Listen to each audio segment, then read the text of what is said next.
Surat ATM cloning અને bogus POS machine દ્વારા fraud કરતી ગેંગ જે છે તે હવે ઝડપાઈ ગઈ છે। સાયબર ક્રાઇમ સેલ પોલીસે ફ્રોડ કરતી ગેંગના 3 સભ્યોની અટકાયત કરી છે। આરોપીઓ બોગસ દસ્તાવેજના આધારે બેંક પાસેથી પીઓએસ મશીન મેળવી લેતા હતા અને લોકોના એટીએમ કાર્ડ ક્લોન કરી અને લાખો રૂપિયાની હેરાફેરી કરતા હોવાનું સામે આવ્યું છે। પોલીસે તપાસનો ધમધમાટ કરી ગેંગના તમામ સભ્યોની અટકાયત કરી છે।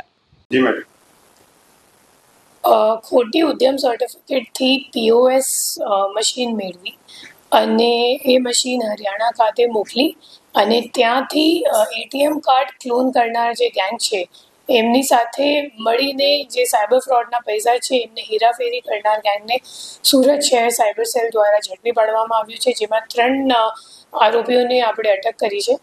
એમાં જે પહેલો આરોપી છે એમનું નામ મંથન કુકડિયા કરીને છે, એ સ્ટુડન્ટ છે અને 19 વર્ષનો છોકરો છે અને એમના નામ ઉપર એક પીઓએસ ચાલતો હતો અને જે પીઓએસની ઉદ્યમ સર્ટિફિકેટ છે એ ફોર્જ છે અને જે ખરેખર જેની ઉદ્યમ સર્ટિફિકેટ રજિસ્ટ્રેશન જેના નામ ઉપર દુકાન છે તો એ મૂળ રહેવાસી પાંડેસરાનું છે અને એના નામ ઉપર મંથને ખોટી રીતે પીઓએસ મેળવીને પછી જે પીઓએસ મશીન હતી એ ઉદય જે બીજો આરોપી છે ઉદય ધડુક એમને આપતો હતો અને ઉદય ધડુક પછી પીઓએસ મશીન કોરિયર મારફતે હરિયાણા ખાતે જીંદ જિલ્લામાં એક નાસ્તા ફરતા આરોપીને મોકલતો હતો।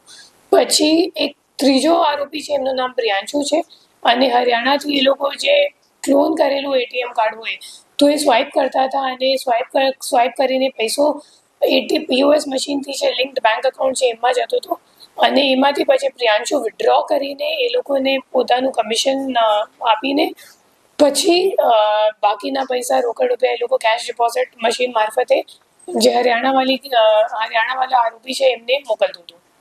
તો એવી રીતની આખી એ લોકોની એમો હતી।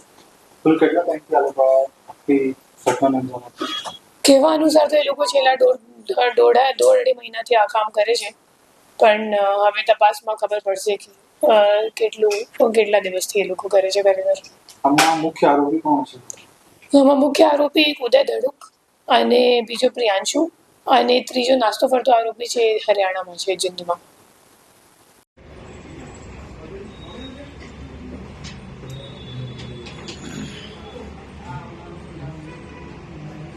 फोन तो करो याद होता था। मैं तारा कैमरामैन ने साहब पे सीधे फोन करायो। ठीक है, मैंने तो मारी गया। आवा दो